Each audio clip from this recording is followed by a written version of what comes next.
అధ్యక్ష, ఏ ప్రశ్నకు సమాధానం కృష్ణా మచిలీపట్నం కలెక్టర్ జిల్లా మేజిస్ట్రేట్ వారి ఆదేశాల ద్వారా గిరిజన సంక్షేమ శాఖ యొక్క ఖాళీ భవనంలో 40 మంది విద్యార్థులు ప్రవేశ సామర్థ్యంతో 2016-17 విద్యా సంవత్సరంలో వ్యవసాయ పాలిటెక్నిక్ ఘంటసాలలో స్థాపించడం అయింది.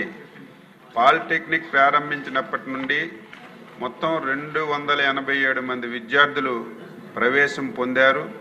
వారిలో 240 మంది విద్యార్థులు 2016 నుండి 23వ సంవత్సరం వరకు విజయవంతంగా వారి వ్యవసాయ డిప్లొమాను పొందారు. అధ్యక్ష, బి ప్రశ్నకు సమాధానం ప్రస్తుతం ఘంటసాలలోని వ్యవసాయ పాలిటెక్నిక్ కళాశాలను గిరిజన సంక్షేమ శాఖ కృష్ణా జిల్లాలోని ఘంటసాలలో ఉన్న వారి ఖాళీ భవనాల్లో నిర్వహించబడుతున్నది.